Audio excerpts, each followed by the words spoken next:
आज हम centripetal acceleration and centripetal force के बारे में पढ़ेंगे। तो सेंट्रीपिटल एक्सेलरेशन और सेंट्रीपिटल फोर्स का कॉन्सेप्ट समझाने के लिए सबसे पहले मैं आपको एक एनिमेशन की तरफ लेकर चलता हूं। ये एनिमेशन मैंने animation.physics.unsw की वेबसाइट से ली है, जिसमें आपके पास मान लीजिए या फर्ज कीजिए कि ये सूरज है और ये वो ज़मीन है जिस पर आप रहते हैं, और आप ये जानते हैं कि जो ज़मीन है वो सूरज के इर्द गिर्द घूमती है। जैसे कि यहाँ पर आपको मैं दिखाता हूँ इस एनिमेशन के अंदर। तो ज़मीन क्या कर रही है, सूरज के इर्द गिर्द अपना चक्कर मुकम्मल करती है। जैसे कि आप जानते हैं 365 दिनों में तो एक साल गुजरता है। तो वो फोर्स जो कि इस ज़मीन को मजबूर कर रही है कि वो सूरज के इर्द गिर्द घूमता ही रहे, वो असल में कहलाती है सेंट्रीपिटल फोर्स। और वो जो सेंट्रीपिटल फोर्स है हमारे पास, वो असल में प्रोवाइड कर रही है जो सन और ज़मीन के बीच की जो ग्रेविटेशनल फोर्स है, यानी कि मैसेस की वजह से जो उनकी फोर्स है वो ग्रेविटेशनल फोर्स है। तो ग्रेविटेशनल फोर्स असल में वो वजह बन रही है जिसकी वजह से ये ज़मीन असल में क्या कर रही है, सूरज के इर्द गिर्द घूम रही है। तो जो फोर्स सर्कुलर मोशन में ऑब्जेक्ट को मूव करने पर मजबूर कर दे, उसी फोर्स को असल में हम क्या कहते हैं, सेंट्रीपिटल फोर्स। और सेंट्रीपिटल फोर्स की वजह से जो एक्सेलरेशन होती है एक ऑब्जेक्ट की, वो कहलाती है सेंट्रीपिटल एक्सेलरेशन। और सेंट्रीपिटल फोर्स जैसे कि F और सेंट्रीपिटल एक्सेलरेशन जैसे कि यहाँ पर A, ये दोनों हमेशा किस तरफ होती हैं, ये टुवर्ड्स सेंटर होती हैं। सेंटर किसका? सेंटर उस सर्कुलर पाथ का। जैसे कि ये जो है आपके पास सर्कुलर पाथ जमीन फॉलो कर रही है, तो ये असल में इसका क्या बनेगा, एक सेंटर बनेगा। तो फिर सेंट्रीपिटल फोर्स के बारे में मैं लिख सकता हूं, a force that keeps body moving in circular path, यानी कि ऐसी फोर्स जो बॉडी को सर्कुलर पाथ पे मूव करवाने पर मजबूर करे या मूव करवाती रहे, वो फोर्स क्या कहलाती है, सेंट्रीपिटल फोर्स। जैसे कि हमारे सिनेरियो में आपके पास अर्थ और सन के बीच जो सेंट्रीपिटल फोर्स है वो किस तरफ है, टुवर्ड्स सेंटर।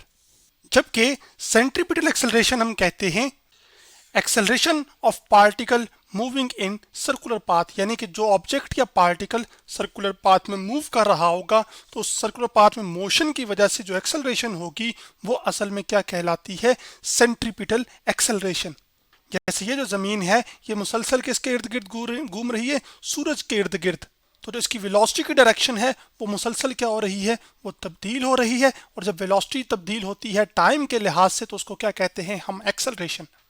और ये एक्सेलरेशन चूंकि सेंट्रीपिटल फोर्स की वजह से है, इसी वजह से इसको नाम दिया गया सेंट्रीपिटल एक्सेलरेशन का। दूसरा लफ्ज आप यहाँ पर गौर कीजिए, सेंट्री का लफ्ज असल में सेंटर से निकला हुआ है। इसका मतलब है जो जमीन की एक्सेलरेशन होगी वो भी किस तरफ होगी, टुवर्ड्स सेंटर। और उस सेंट्रीपिटल एक्सेलरेशन को हम रिप्रेजेंट करते हैं सिंबल AC के साथ। जबकि जो सेंट्रीपिटल फोर्स होती है उसको अमूमन हम रिप्रेजेंट करते हैं सिंबल F, जो कि हम फोर्स के लिए रिप्रेजेंट इस्तेमाल करते हैं। जबकि नीचे जब C लगा देंगे, इसका मतलब है मैं बात कर रहा हूँ किसकी, सेंट्रीपिटल फोर्स की। तो हमारा इस लेक्चर में मकसद ये है कि we are interested in finding centripetal acceleration and centripetal force, यानी कि हम जब एक ऑब्जेक्ट सर्कुलर पाथ में मूव कर रहा हो तो उसकी जो सेंट्रीपिटल एक्सेलरेशन है वो किन किन फैक्टर्स पर डिपेंड करेगी, वो मालूम करना चाहते हैं। और उसके साथ साथ जो सेंट्रीपिटल फोर्स जो कि इसको मजबूर कर रही होगी कि सर्कुलर पाथ में वो मूव करे, वो फोर्स किन किन फैक्टर्स पर डिपेंड करती है, वो हम कैलकुलेट करना चाहते हैं। तो सेंट्रीपिटल एक्सेलरेशन और सेंट्रीपिटल फोर्स का एक्सप्रेशन फाइंड करने के लिए हम सबसे पहले क्या करेंगे, एक सिनेरियो बिल्ड करेंगे। उस सिनेरियो में ये होगा कि हमारे पास ये जो आपको लाल बॉल साइज नजर आ रहा है, ये असल में आपके पास समझ लीजिए कि कोई मैस है। जैसे कि आपके पास जमीन है, ठीक है, और उसका जो मैस है, हम समझाना चाह रहा हूं मैं सिर्फ, तो आपके पास इसका जो मैस है वो भी क्या है, वो M है। और ये मैस अभी शुरू में इस पॉइंट A पर मौजूद है आपके पास। फिर ये मैस आपके पास क्या करता है कि ये इस पॉइंट के अबाउट, जिसको हम सेंटर कह रहे हैं, इसको यहाँ पे मैंने लिख भी दिया है कि O क्या है आपके पास, ये सेंटर ऑफ सर्कुलर पाथ है। तो सेंटर ऑफ सर्कुलर पाथ से लेकर इस पॉइंट तक का जो फासला है वो उस सर्कुलर पाथ का क्या है, रेडियस, जिसको हम रिप्रेजेंट करते हैं सिंबल R के साथ। इसको यहाँ पर मैं आपके आसानी के लिए लिख भी देता हूँ कि R is radius of circle. इसके बाद आपके पास शुरू में ये मैस जो था वो इस पॉइंट A पे था। ये आपका ऑब्जेक्ट सर्कुलर पाथ में मूव करता है। जब सर्कुलर पाथ में मूव करता है तो ये पॉइंट A से मूव करके पॉइंट एक B पे आ जाता है। और जो फोर्स इसको सर्कुलर पाथ में मजबूर करती है मूव करने के लिए, वो फोर्स कहला रही है भी सेंट्रीपिटल फोर्स। और यहाँ पर ये जो मैस सर्कुलर पाथ में मूव कर रहा है कि हम ये मान रहे हैं कि इसकी जो मोशन है वो असल में आपके पास यूनिफॉर्म सर्कुलर मोशन है। यूनिफॉर्म सर्कुलर मोशन का मतलब ये है कि आपके पास जब ऑब्जेक्ट पॉइंट ए से यानी कि मैस पॉइंट ए से पॉइंट बी पर मूव करके आएगा तो असल में इस मैस की जो स्पीड है वो चेंज नहीं होगी, सिर्फ सिमत में फर्क आएगा। जैसे कि यहाँ पर देख सकते हैं कि इस पॉइंट पर आपके पास ए पॉइंट पर जो वेलोसिटी की डायरेक्शन है वो इस सर्कुलर पाथ के क्या है, टेंजेंट है। तो ये तीर का निशान आपको दिखाई दे रहा है ये असल में आपके पास पॉइंट ए पर इस मैस की इनिशियल वेलोसिटी है जो कि वी आई, जो कि असल में लीनियर वेलोसिटी है, जो कि स्ट्रेट लाइन पोजीशन जब चेंज होती है तो उसकी वजह से जो वेलोसिटी चेंज होती है वो कौन सी होती है, या कौन सी वेलोसिटी होती है, वो लीनियर वेलोसिटी होती है। तो यहाँ पर इसकी ये इनिशियल वेलोसिटी है, जबकि पॉइंट बी पर इसकी जो वेलोसिटी है वो वी आई से अब चेंज होकर क्या होगी है, वो वी एफ होगी है। लेकिन इस स्पीड का जो वेलोसिटी का जो मैग्नीट्यूड है यानी कि जिसको स्पीड कहते हैं हम, वो तब्दील नहीं हुआ। यानी कि अगर यहाँ पर 30 मीटर पर सेकेंड नंबर था स्पीड का तो यहाँ पर भी क्या होगा, 30 मीटर पर सेकंड ही होगा। लेकिन जो फर्क आ रहा है वो सिर्फ सिमत में आ रहा है। इस पॉइंट ए पर सिमत इस इनिशियल वेलोसिटी की इस तरफ है, जबकि बी पॉइंट पर जो वेलोसिटी की डायरेक्शन है वो असल में टेंजेंट टू द पाथ इस तरफ है। तो यहाँ पर जो काबिल गौर बात थी वो ये थी कि velocity at any point in circular motion is tangent to path. इस टेंजेंट टू पाथ से मुराद ये है कि आपके पास टेंजेंट हम एक ऐसी लाइन को कहते हैं जो कि सर्कल को सिर्फ एक पॉइंट पर क्या करे, वो टच करे। जैसे इस पॉइंट का टेंजेंट ये आपके पास एरो है, और अभी हम ये मान रहे हैं कि ये जो हमारा मैस है ये असल में क्या कर रहा है, वो एंटी क्लॉकवाइज डायरेक्शन में क्या कर रहा है, वो घूम रहा है। यानी कि जो घड़ी की जो सुई होती है उसकी बिल्कुल मुखालिफ सिमत में, जैसे कि इस तरह से। तो अब यहाँ पर मैंने आपके पास इस डायग्राम में वेलोसिटीज को भी लेबल करी है, जो कि वी आई जो कि असल में इनिशियल वेलोसिटी है, जबकि वी एफ क्या है, फाइनल वेलोसिटी है। अब जब ये मैस सर्कुलर पाथ में मूव कर रहा है तो ये पॉइंट ए से पॉइंट बी में किसी टाइम ड्यूरेशन पर आया होगा। तो इनिशियल जो टाइम होगा पॉइंट ए पर, उसको हम इनिशियल टाइम को रिप्रेजेंट कर रहे हैं सिंबल टी आई के साथ। जबकि पॉइंट बी पर जब ये पहुंचा होगा तो स्टॉप वॉच के ऊपर आपके पास एक डिफरेंट रीडिंग आएगी ना टाइम की। तो इस पॉइंट पे जो टाइम होगा वो असल में हमारे पास एक फाइनल टाइम होगा, और आपके पास वो जो फाइनल टाइम है उसको हम रिप्रेजेंट करते हैं सिंबल टी, जो कि हम टाइम के लिए इस्तेमाल करते हैं, और नीचे सबस्क्रिप्ट में हम एफ लिख रहे हैं, जो कि इस बात की निशानदही है कि मैं फाइनल टाइम की बात कर रहा हूं।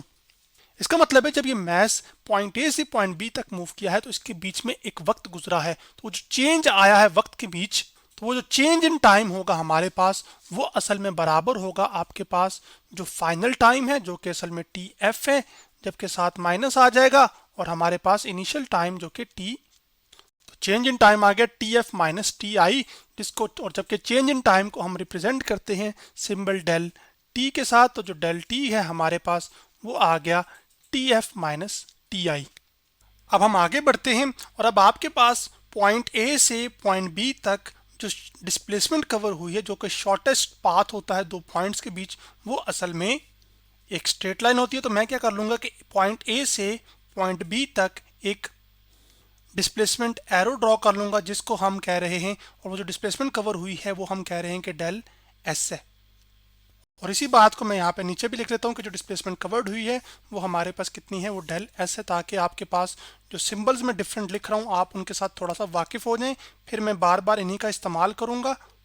अब आगे बढ़ते हैं। अब मैंने ये कहा था कि हमारे पास ये जो मोशन है यूनिफॉर्म सर्कुलर मोशन है, और यूनिफॉर्म सर्कुलर मोशन के अंदर स्पीड चेंज नहीं होती, बल्कि उसका सिर्फ जो वेलोसिटी की डायरेक्शन है ना वो चेंज होती है। तो यहाँ पर आपके पास फिर इस बात से कि जो स्पीड चेंज नहीं होती, इसका मतलब है कि आपके पास जो v यानी कि इनिशियल वेलोसिटी है वी आई, उसका जो मैग्नीट्यूड है, मैग्नीट्यूड को हम इस तरह की दो, ये मैग्नीट्यूड का सिंबल होता है कि आपके पास इनिशियल वेलोसिटी का जो मैग्नीट्यूड है वो बराबर है किसके, फाइनल वेलोसिटी के मैग्नीट्यूड के। यानी कि जितनी इनिशियल वेलोसिटी की वैल्यू है उतनी ही आपके पास फाइनल वेलोसिटी की वैल्यू है, जिसको हम जनरलाइज करके कह सकते हैं कि लेट्स से कि वो जो मैग्नीट्यूड है वेलोसिटी का वो असल में क्या है, वो v है।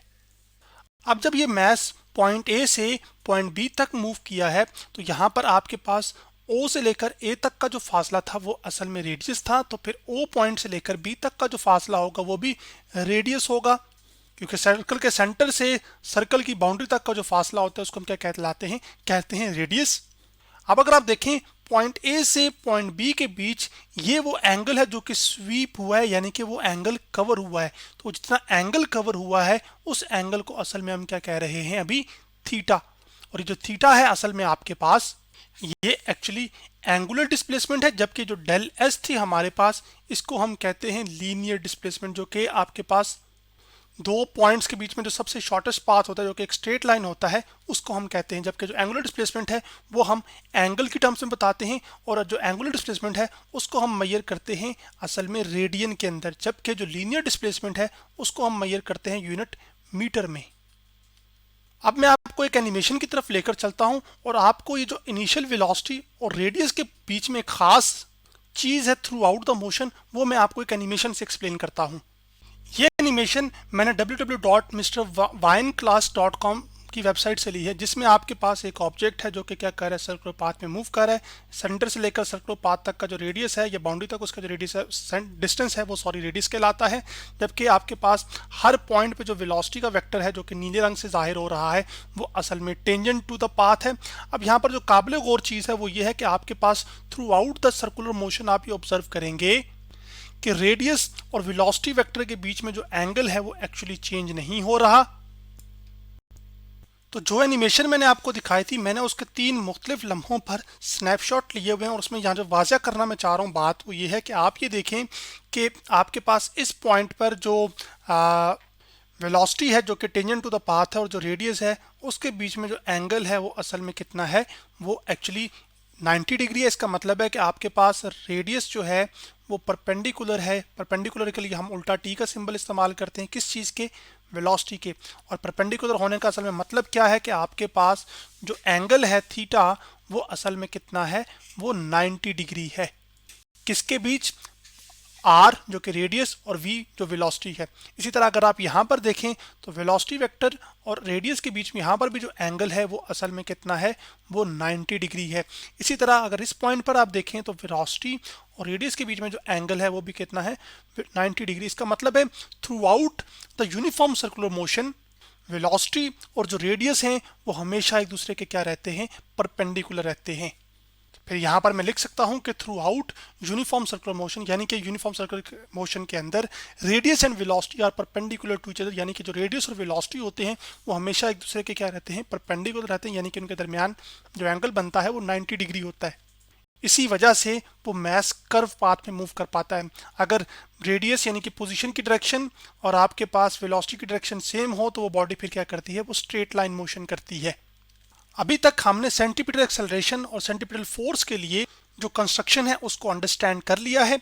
अब नेक्स्ट लेक्चर के अंदर हम ये करेंगे कि सबसे पहले इनिशियल और ये जो फाइनल वेलोसिटी है इनकी पॉइंट ए और पॉइंट बी पर जो वेलोसिटीज उसको रिप्रेजेंट करें। सबसे पहले हम इन दोनों वेलोसिटीज का क्या मालूम करेंगे, एक रिजल्टेंट वेक्टर मालूम करेंगे। फिर उससे हमारे पास एक ट्राइंगल बनेगी, उस ट्राइंगल को हम हमारे पास आप ये देख रहे हैं कि ये जो एक शेप आपको नजर आ रही है जिसमें ये नीली लाइन और ये डॉटेड दो लाइंस आपस में मिलके क्या बना रही हैं, एक ट्राइंगल।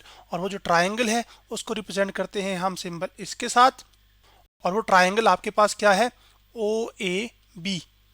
इसी तरह वेलोसिटीज के वेक्टर्स को ऐड करके भी हमें असल में क्या मिलेगी, एक ट्राइंगल मिलेगी। फिर उन हम ट्राइंगल्स को कंपेयर करेंगे और वहां से फिर हमारे पास असल में सेंटीपिटल एक्सेलरेशन का रिलेशन निकल कर आएगा और फिर वहां से हम सेंटीपिटल फोर्स भी मालूम कर लेंगे। अब इस नेक्स्ट लेक्चर के अंदर डिटेल के साथ डिस्कस करेंगे। तो आज हमने centripetal acceleration and centripetal force के बारे में पढ़ा।